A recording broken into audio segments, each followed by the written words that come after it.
Am I the only one that seems affected by the movie Seaspiracy on Netflix? It's been in the news quite a lot since it aired. Gotta watch this movie, apparently.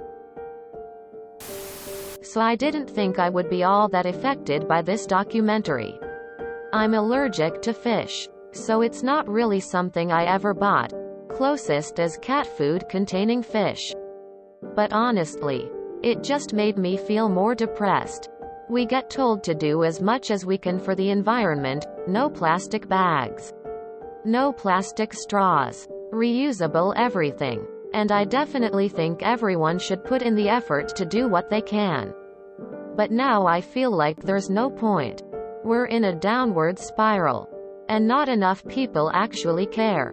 Not because they're cruel or callous necessarily, but because they have other issues that are more pressing.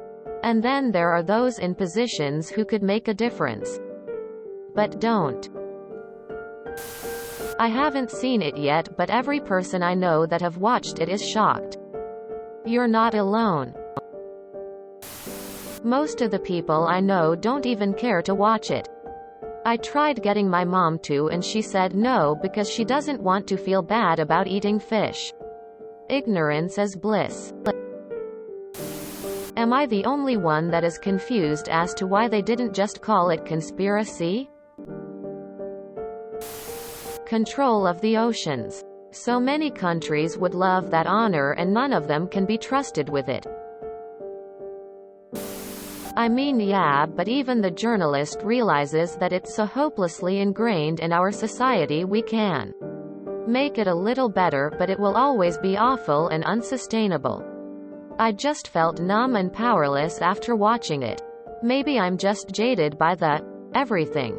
I am just like, yeah, add it to the list of why the world sucks. I stopped eating tuna and salmon years ago for the reasons they brought up in the documentary. I was in a lot of environmental science classes in college that brought up those issues, which really turned me away from contributing to the problem. I stopped eating fish altogether a while ago, so watching the documentary wasn't going to totally shock me. But I definitely learned new things from it. You can do your part by not buying fish. My BF is a fly fishing guide, so I understand your love of fishing. I think recreational fishing and commercial fishing are two totally different worlds. Kinda like hunting and factory farming. Hunters and fishermen pay to preserve those lands to sport on, so I don't think you should give up your love for fishing. Catch and release, or keep only what you're supposed to. It's a good thing this doc sparked something in you. It shows you have empathy and care about our planet. You seem like a good person. Take care of yourself. You are not alone. I've been whatever about eating meat and a recreational fisherman until the movie blew me away. No fish since. Evaluating everything else. No, you aren't. I was pescatarian before I watched and am now full vegetarian. Miss sushi a lot, but well, you know. It's been in the media.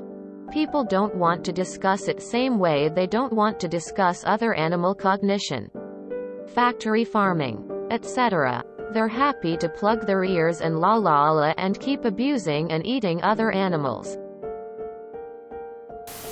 I haven't watched it, but I heard in passing that many things said were not completely accurate or lacked sources. Citations. I think it should be taken with a grain of salt. Emo. I used to watch a ton of the nature documentaries as a kid. All of these issues have been around 15 plus years. Everything those old shows warned about is happening. It's fucking disappointing that we don't listen to scientists. It was one of those influencers suddenly realizing he must completely change his life and do a 180. Everything in this docu was so biased to the point that he wasn't prepared to accept any explanation that didn't fit his newly found motivation to put anyone he interviewed in a bad light. To me, Killing one whale is less bad than killing 2,000 chickens. So if I could choose how to feed our people, I'd rather take one life than 2,000. Cut to that influence taking away from that conversation that he didn't stop to think that animals also feel pain. That was not the point of the whaler. He just didn't have a response, so he just added something else to further the narrative. There are still people going to SeaWorld or buying Nestle. I think most people really don't care about damage done by others. They don't see a bridge to they personally buying a fish and the damage that is done by the industry. And even if they see it, they think that their consume don't matter because they are only one person against the industry. Corporations listen when people stop buying their products. If you think you don't matter because you're the little guy, you're wrong. You are making a difference, and corporations have noticed that there is a growing movement against companies that don't take responsible action towards halting or curbing environmentally harmful acts. It's all due to a growing and significant reaction from consumers just like you and me.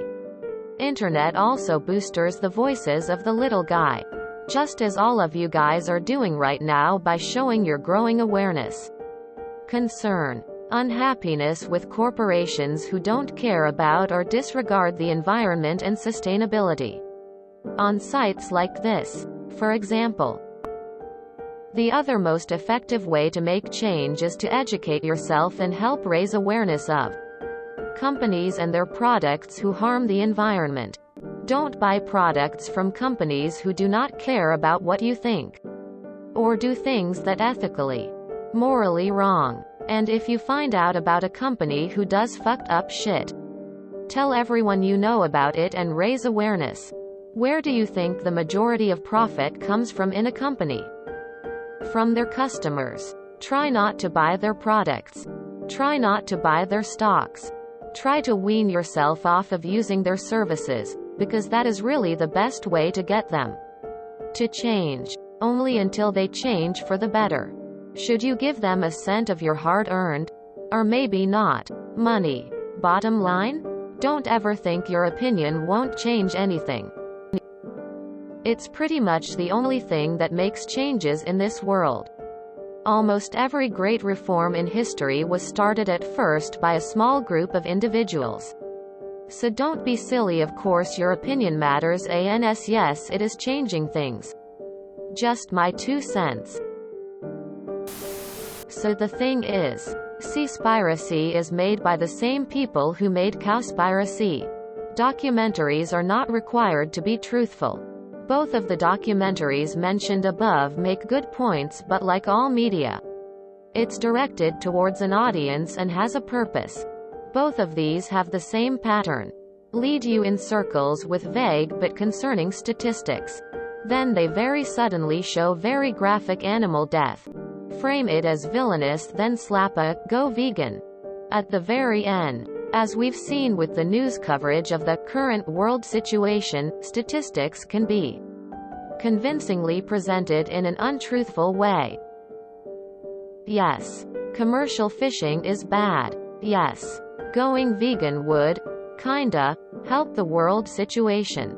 Yes. Human slavery is a huge issue in the fishing and shellfish farming industries. I'm very sad that Sea Shepherd was roped into this nonsense, because they do real work to stop things like finning and whaling. These documentaries pull at your heartstrings on purpose. Their agenda is to scare people into going vegan. They make a point at the very end that laws, regulations and convincing people in power is the strategy. It is. But scarring people into being vegan extremists won't further this strategy. They're preying on individual guilt. It's not up to the individual.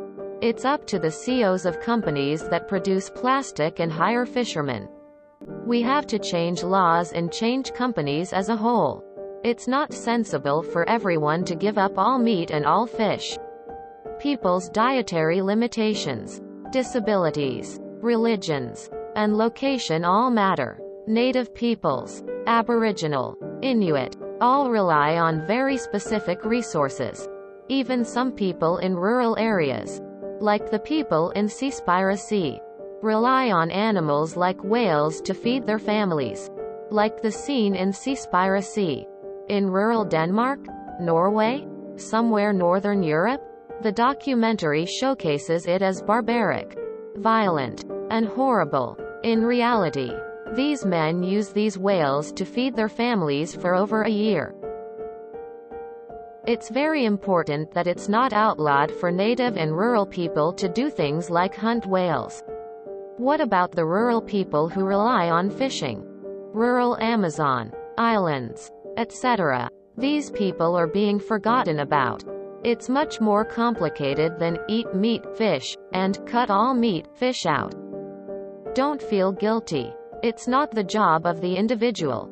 One person can only do so much. Laws? Regulations? That's what will do real change. We have to change the whole industry, not destroy it.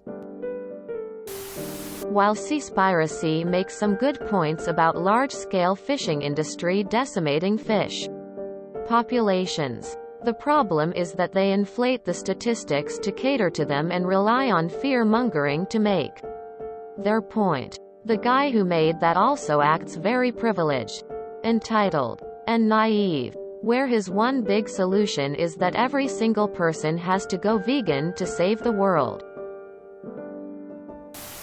The whole tuna labeling thing really made me cynical to most environmental organizations. If you enjoyed this video, please check out our playlists full of similar content. Epic Aircast is like doom scrolling for your ears. Please like, share, and subscribe.